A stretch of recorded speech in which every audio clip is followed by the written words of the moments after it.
ಹೊನ್ನಾವರ ತಾಲೂಕಿನ ಐತಿಹಾಸಿಕ ಪ್ರಸಿದ್ಧ ಪಡುಕುಳಿ ನೀರೊಡ್ಡದ ಶ್ರೀ ಕ್ಷೇತ್ರ ಜಟಗೇಶ್ವರ ನಾಗದೇವರ ಪುನರ್ ಪ್ರತಿಷ್ಠಾಪನಾ ಕಾರ್ಯಕ್ರಮ ಫೆಬ್ರವರಿ 9 ಮತ್ತು 10ರಂದು ನಡೆಯಲಿದೆ. ಐತಿಹಾಸಿಕ ಹಿನ್ನೆಲೆಯುಳ್ಳ ಈ ಸ್ಥಳದಲ್ಲಿ ಗೇರುಸೊಪ್ಪ ಸಾಮ್ರಾಜ್ಯ ಆಳ್ವಿಕೆ ಮಾಡಿದ ರಾಣಿ ಚನ್ನಭೈರಾದೇವಿ ಆಡಳಿತದ ಅವಧಿಯಲ್ಲಿ ಈ ಸ್ಥಳಕ್ಕೆ ಮಹಾರಾಣಿಯವರು ಪ್ರತಿ ವರ್ಷವೂ ಪೂಜೆ ಸಲ್ಲಿಸುತ್ತಿದ್ದರು ಎನ್ನುವ ಪ್ರತೀತಿ ಇದ್ದು, ಈ ಸ್ಥಳದಲ್ಲಿ ಕುಪ್ಪರಗಿ ಮಾದರಿಯ ಕುರುಹು ಇದೆ.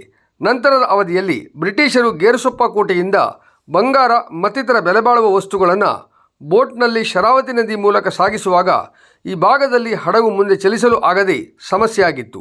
ಈ ದೇವಾಲಯದಲ್ಲಿ ಪೂಜೆ ಸಲ್ಲಿಸಿದ ಬಳಿಕ ಹಡಗು ಮುಂದಕ್ಕೆ ಸಾಗುವಾಗ ಕುಪ್ಪರಿಗೆಯಲ್ಲಿ ಬೆಲೆಬಾಳುವ ವಸ್ತುಗಳು ಬಿದ್ದಿತ್ತು ಎನ್ನುವ ಪ್ರತೀತಿಯು ಈ ಕ್ಷೇತ್ರದ ಬಗ್ಗೆ ಇದೆ.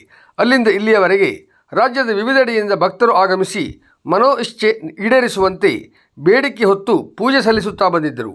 ಕಳೆದ 2 ವರ್ಷದಿಂದ ಕಟ್ಟಡದ ಜೀರ್ಣೋದ್ಧಾರ ಆರಂಭಿಸಿ ಇದೀಗ ಜೀರ್ಣೋದ್ಧಾರ ಮುಕ್ತಾಯ ಕಂಡಿದ್ದು, ಫೆಬ್ರವರಿ 9 ಮತ್ತು 10ರಂದು ಕರ್ವಾ ಕೂಡ್ಲು ಮನೆಯ ಸತ್ಯನಾರಾಯಣ ಭಟ್ ಇವರ ಆಚಾರ್ಯತ್ವದಲ್ಲಿ 2 ದಿನಗಳ ಕಾಲ ಧಾರ್ಮಿಕ ಕಾರ್ಯಕ್ರಮವಾದ ಕಲಶಾಭಿಷೇಕ, ಪಂಚಾಮೃತಾಭಿಷೇಕ, ಕುಂಕುಮಾರ್ಚನೆ, ಆಶ್ಲೇಷ ಬಲಿ ಮುಂತಾದ ಧಾರ್ಮಿಕ ಕಾರ್ಯಕ್ರಮ ನಂತರ ಅನ್ನ ಸಂತರ್ಪಣೆ ನಡೆಯಲಿದೆ.